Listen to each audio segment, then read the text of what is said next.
요한복음 12장. 유월절 엿새 전에 예수께서 베다니에 가셨다.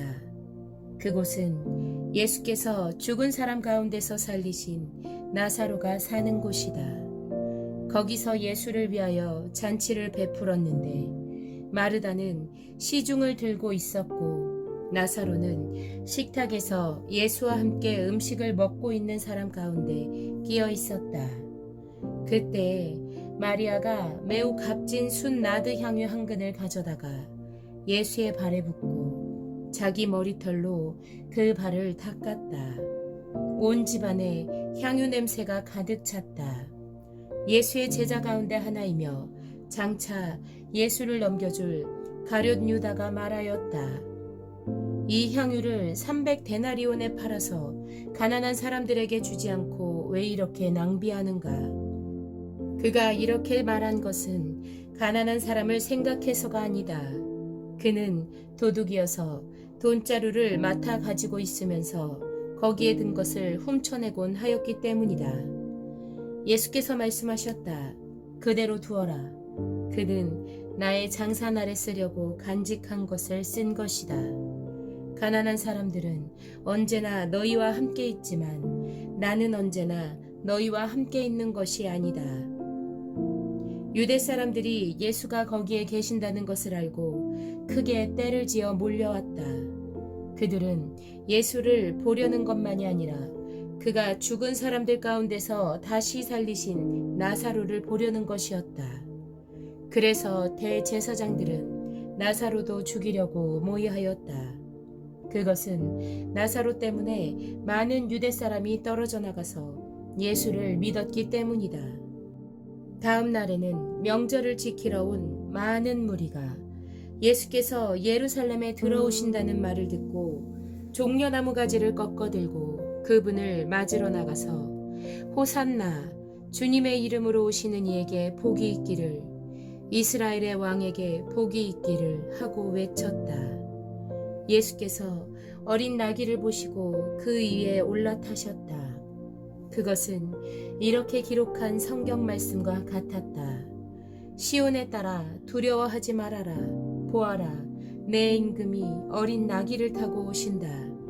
제자들은 처음에는 이 말씀을 깨닫지 못하였으나 예수께서 영광을 받으신 뒤에야 이것이 예수를 두고 기록한 것이며 또 사람들도 그에게 그렇게 대하였다는 것을 회상하였다.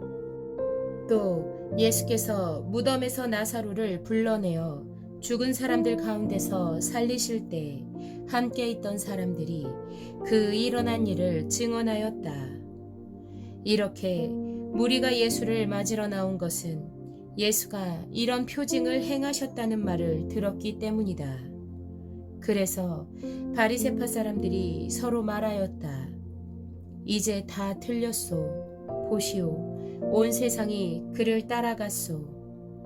명절에 예배하러 올라온 사람들 가운데 그리스 사람이 몇 있었는데 그들은 갈릴리 벳세다 출신 빌립에게로 가서 청하였다.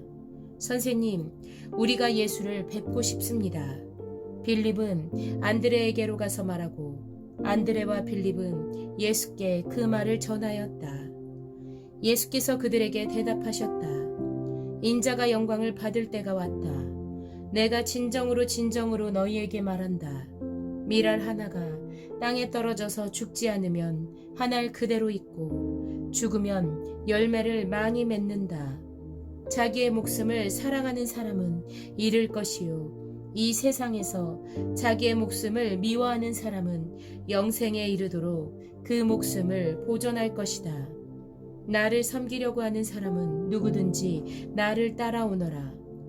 내가 있는 곳에는 나를 섬기는 사람도 나와 함께 있을 것이다.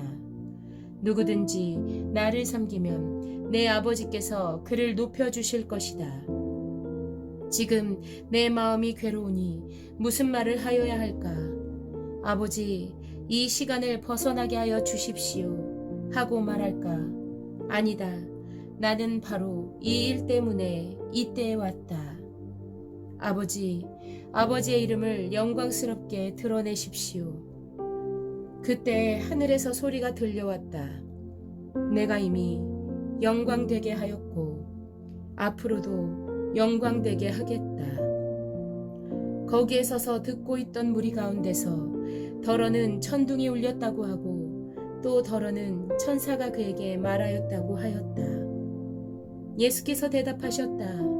이 소리가 난 것은 나를 위해서가 아니라 너희를 위해서이다. 지금은 이 세상이 심판을 받을 때이다. 이제는 이 세상의 통치자가 쫓겨날 것이다. 내가 땅에서 들려서 올라갈 때 나는 모든 사람을 내게로 이끌어 올 것이다. 이것은 예수께서 자기가 당하실 죽음이 어떠한 것인지를 암시하려고 하신 말씀이다. 그때 무리가 예수께 말하였다. 우리는 율법에서 그리스도는 영원히 살아 계시다는 것을 배웠습니다. 그런데 어떻게 당신은 인자가 들려야 한다고 말씀하십니까? 인자가 누구입니까? 예수께서 그들에게 대답하셨다. 아직 얼마 동안은 빛이 너희 가운데 있을 것이다. 빛이 있는 동안에 걸어 다녀라. 어둠이 너희를 이기지 못하게 하여라. 어둠 속을 다니는 사람은 자기가 어디로 가는지를 모른다. 빛이 있는 동안에 너희는 그 빛을 믿어서 빛의 자녀가 되어라. 이 말씀을 하신 뒤에 예수께서는 그들을 떠나서 몸을 숨기셨다. 예수께서 그렇게 많은 표징을 그들 앞에 행하셨으나 그들은 예수를 믿지 아니하였다. 그리하여 예언자 이사야가 한 말이 이루어졌다.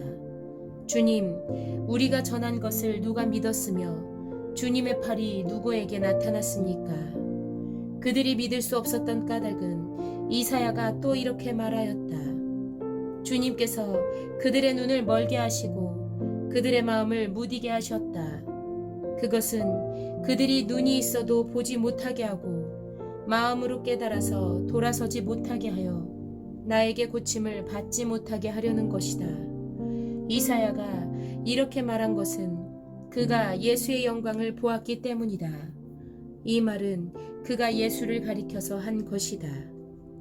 지도자 가운데서도 예수를 믿는 사람이 많이 생겼으나 그들은 바리새파 사람들 때문에 믿는다는 사실을 드러내지는 못하였다. 그것은 그들이 회당에서 쫓겨날까봐 두려워하였기 때문이다. 그들은 하나님의 영광보다도 사람의 영광을 더 사랑하였다. 예수께서 큰 소리로 말씀하셨다. 나를 믿는 사람은 나를 믿는 것이 아니라 나를 보내신 분을 믿는 것이요 나를 보는 사람은 나를 보내신 분을 보는 것이다. 나는 빛으로서 세상에 왔다. 그것은 나를 믿는 사람은 아무도 어둠 속에 머무르지 않도록 하려는 것이다. 어떤 사람이 내 말을 듣고서 그것을 지키지 않는다 하더라도 나는 그를 심판하지 아니한다. 나는 세상을 심판하러 온 것이 아니라 구원하러 왔다. 나를 배척하고 내 말을 받아들이지 않는 사람을 심판하시는 분이 따로 계시다. 내가 말한 바로 이 말이 마지막 날에 그를 심판할 것이다. 나는 내 마음대로 말한 것이 아니다. 나를 보내신 아버지께서 내가 무엇을 말해야 하고 또 무엇을 이야기해야 하는가를 친히 나에게 명령해 주셨다. 나는 그의 명령이 영생인 줄 안다. 그러므로 나는 무엇이든지 아버지께서 나에게 말씀하여 주신 대로 말할 뿐이다.